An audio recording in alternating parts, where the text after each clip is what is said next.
साथियों को राम राम नमस्कार। उम्मीद करता हूँ आप सभी बहुत ही बढ़िया होंगे। इस वीडियो में हम बात करने वाले हैं यूपीएससी यानी यूनियन पब्लिक सर्विस कमीशन की तरफ से सिविल सर्विसेज 2024 का नोटिफिकेशन रिलीज कर दिया है, जिसे सामान्य भाषा में हम आईएएस या आईपीएस की परीक्षा के नाम से भी जानते हैं। तो यहाँ पे 1056 वैकेंसी निकाली गई है, जिसके लिए ऑल ओवर इंडिया से male and female candidate apply कर सकते हैं। इसके लिए सिलेक्शन प्रोसेस क्या है, सिलेबस क्या है, एज क्राइटेरिया क्या है, क्वालिफिकेशन क्या है, हर एक चीज आपको इस वीडियो में बताएंगे। तो वीडियो को आप लास्ट तक जरूर देखिएगा, क्योंकि एक ड्रीम जॉब होती है। जैसे हर एक बच्चा जो भी कंपटीशन के एग्जामिनेशन देता है, वो हर बच्चा चाहता है कि भाई अपनी भी ये जॉब हो पाए। तो आप सभी को इसके लिए जरूर से ट्राई करना चाहिए, क्योंकि इसकी एप्लीकेशन फीस भी केवल आपकी 100 रुपीज होती है। तो मैं तो आपको इतना ही कहूंगा कि अगर आप और भी कॉम्पिटेटिव एग्जामिनेशन की तैयारी कर रहे हैं, तो आप एक बार यहाँ पे भी जरूर ट्राई करिएगा। तो वीडियो को आप लास्ट तक जरूर देख लें, ताकि आपको पूरा प्रोसेस इसका समझ में आ जाए। वीडियो पसंद आए तो वीडियो को लाइक शेयर करके चैनल को सब्सक्राइब कर लें और बेल आइकन पे प्रेस कर लें, ताकि फ्यूचर में आने वाली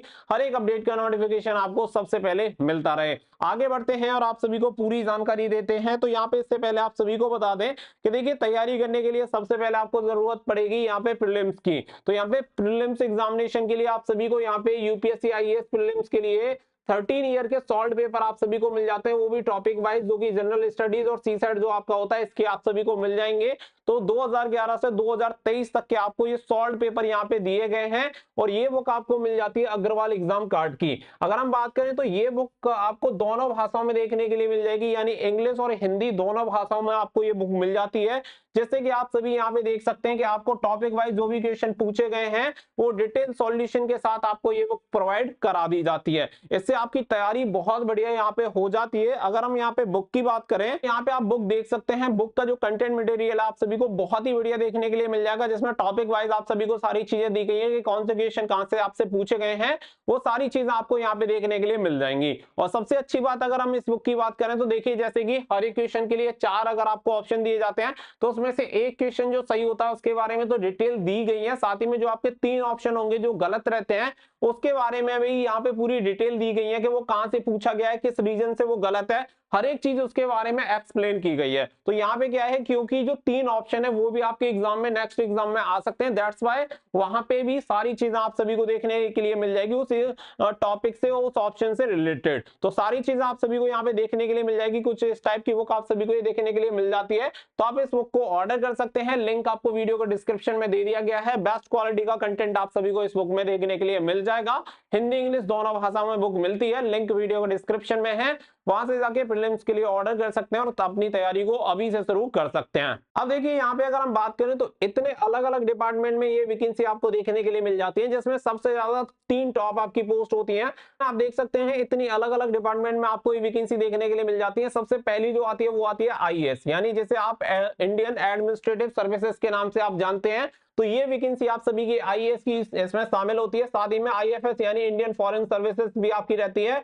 और नंबर 3 जो कि आपकी बहुत ज्यादा ड्रीम पोस्ट हो सकती है, इंडियन पुलिस सर्विसेज, यानी कि आप सभी का आईपीएस की पोस्ट भी यहाँ पे रहती है। इसके अलावा काफी सारे अलग अलग डिपार्टमेंट में भी आपको ये वैकेंसी देखने के लिए मिल जाएंगी। इसी के अलावा यहाँ पे टोटल आपकी 1056 ये वैकेंसी टेंटेटिव वैकेंसी निकाली गई है, जिसे घटाया या बढ़ाया भी जा सकता है। इसके अलावा अगर यहाँ पे हम बात करें मिनिमम एजुकेशन क्वालिफिकेशन की, कि इसके लिए अप्लाई करने के लिए क्वालिफिकेशन क्या होनी चाहिए, तो आप सभी को बता दें, किसी भी यूनिवर्सिटी से, किसी भी मान्यता प्राप्त यूनिवर्सिटी से अगर आपने ग्रेजुएशन किया हुआ है, यानी कि जैसे आपने बीए कर रखा हो, या फिर आपने बीकॉम कर रखा हो, बीएससी कर रखा हो, यानी कोई भी एक वैलिड डिग्री आप सभी ने ले रखी है, तो आप इसके लिए अप्लाई कर सकते हैं। और इस बार सबसे अच्छी बात ये रहेगी कि अगर आप अंडर ग्रेजुएट हैं, यानी फाइनल ईयर के स्टूडेंट हैं, तो भी आप इसके लिए एलिजिबल हैं और आप इसके लिए फॉर्म अप्लाई कर सकते हैं। तो किसी भी कोई भी आपके पास किसी भी स्ट्रीम में डिग्री है, आप इसके लिए एलिजिबल रहेंगे, और फाइनल ईयर के स्टूडेंट भी इसके लिए अप्लाई कर सकते हैं।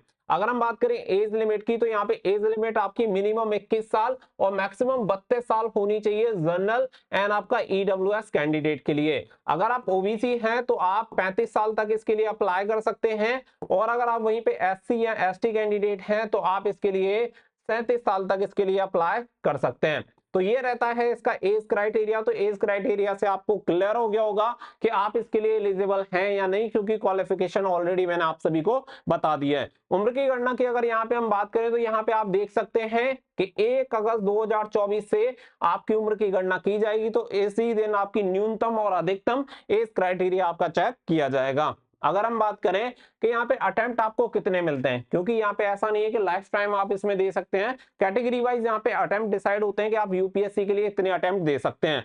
अगर आप मान के चलिए कि यहाँ पे अगर आप जनरल ईडब्ल्यूएस कैंडिडेट हैं तो आपको 6 अटेम्प्ट यहाँ पे मिलते हैं।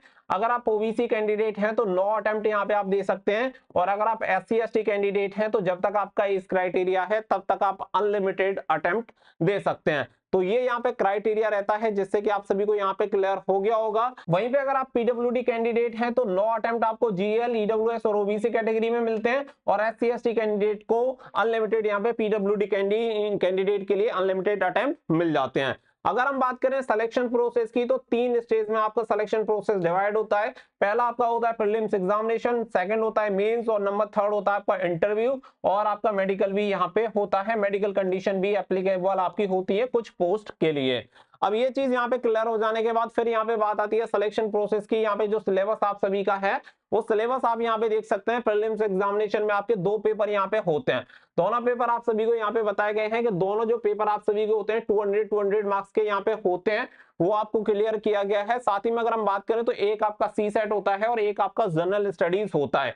साथ ही में यहाँ पे आप सभी को बताया गया कि जो पेपर सेकंड होता है जनरल स्टडीज का, paper 2 of the civil services prelims examination जो रहेगा वो क्वालिफाइंग नेचर का होता है। और इसमें मिनिमम क्वालिफाइंग मार्क्स आपको 33% यहाँ पे लेके आने होते हैं। यानी कि आप इसमें 33% ले आइए, बस आप इसमें क्वालिफाई हो जाते हैं। इसके अलावा इसमें ज्यादा नंबर की कोई आवश्यकता नहीं होती है। बाकी का जो आपकी मेरिट बनती है वो सी सेट के अकॉर्डिंग बनती है, जिसके लिए आप मेंस एग्जामिनेशन के लिए पार्टिसिपेट कर पाते हैं। तो मेंस एग्जामिनेशन के लिए सी सेट में जितना ज्यादा स्कोर होगा उतना ज्यादा चांसेस आपका रहेगा यहाँ पे मेंस एग्जामिनेशन में पार्टिसिपेट करने के लिए। साथ ही में जो आपका पेपर होता है वो हिंदी और इंग्लिश बाइलिंगुअल आता है। तो हिंदी और इंग्लिश दोनों में आपका पेपर आपको देखने के लिए मिलेगा। साथ ही में अगर आप इसका डिटेल सिलेबस देखना चाहते हैं तो आप इसके नोटिफिकेशन में इसका डिटेल सिलेबस भी देख सकते हैं। इसके अलावा अगर हम यहाँ पे बात करें तो जब आप इसे क्वालिफाई कर लेते हैं तो यहाँ पे फिर मेंस एग्जामिनेशन के लिए क्वालिफाई कैंडिडेट को बुलाया जाता है, जो कि अच्छे नंबर लाते हैं और मेरिट के अकॉर्डिंग क्वालिफाई कर जाते हैं। तो यहाँ पे फिर आपका मेंस एग्जामिनेशन के लिए आप पहुंचते हैं।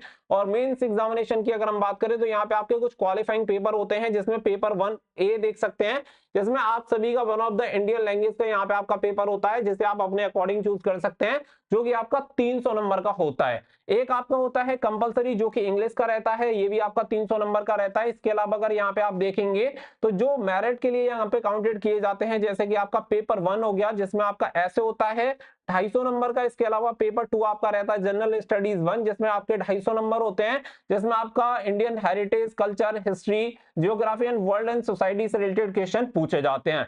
इसके अलावा होता है यहाँ पे पेपर 3, जो कि आपका जनरल स्टडीज का सेकंड पेपर होगा। और इसमें आपको governance, constitution, polity, social justice and international relation के बारे में पूछा जाता है। ये भी पेपर आपका 250 नंबर का यहाँ पे होता है। इसके अलावा नंबर 4 का जो पेपर होता है जनरल स्टडीज का थर्ड पेपर, ये भी आपका 250 नंबर का होता है। इसमें आपका technology, economics, development, biodiversity, environment, security and disaster management से रिलेटेड क्वेश्चन यहाँ पे पूछे जाते हैं। इसके अलावा यहाँ पे पेपर 5 जो आपका होता है वो जनरल स्टडीज का 4th नंबर का पेपर होता है। इसमें भी आपको 250 नंबर दिए जाते हैं, जिसमें एथिक्स, इंटीग्रिटी एंड एप्टीट्यूड से रिलेटेड आपसे क्वेश्चन पूछे जाते हैं।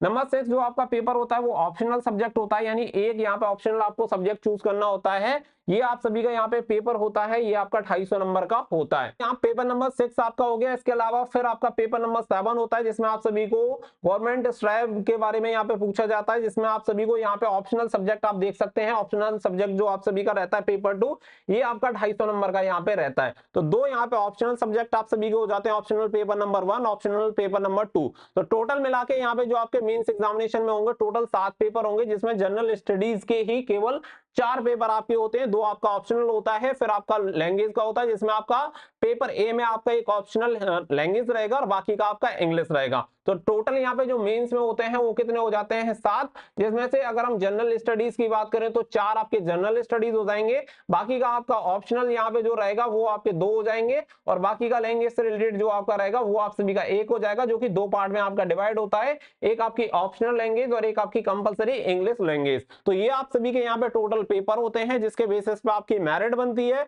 तो जो रिटन एग्जामिनेशन में टोटल आपके जो टेस्ट रहेंगे वो आप सभी के यहाँ पे टोटल 750 नंबर का आपका होता है, 1750 का, सॉरी 1750 नंबर का आपका यहाँ पे पेपर होता है। इसके अलावा फिर यहाँ पे होता है इंटरव्यू, जो कि आपका पर्सनैलिटी टेस्ट होता है, ये आपका 275 नंबर का होता है, और 275 नंबर यहाँ पे ऐड करने के बाद 2025 नंबर में से आपकी फाइनल मेरिट लिस्ट यहाँ पे तैयार होती है। तो ये फाइनली ये सारी चीजें आप सभी को बताई गई हैं। जो प्री एग्जामिनेशन होता है वो केवल आप सभी को एक तरह से मेंस एग्जामिनेशन में पहुंचाने का काम करता है, बाकी का जो मेरिट आपकी बनती है वो यहाँ पे मेंस एग्जामिनेशन और आपका जो इंटरव्यू रहता है इसी के बेसिस पे आपकी जो मेरिट होती है वो यहाँ पे तैयार होती है। तो सभी सब्जेक्ट मैंने आप सभी को क्लियर कर दिए हैं कि कौन कौन से सब्जेक्ट होते हैं। टोटल 7 सब्जेक्ट आपको मेंस एग्जामिनेशन में देने हैं, बाकी का प्री एग्जामिनेशन में 2 पेपर आपके होंगे, एक जनरल स्टडीज और एक आपका सी सेट, ठीक है। वो आप उसका डिटेल सिलेबस नोटिफिकेशन में आप चेक कर सकते हैं। इसके अलावा एप्लीकेशन फीस की अगर हम बात करें तो 100 रुपीज आपको एप्लीकेशन फीस यहाँ पे पे करनी होती है जनरल ईडब्ल्यूएस ओबीसी कैंडिडेट को।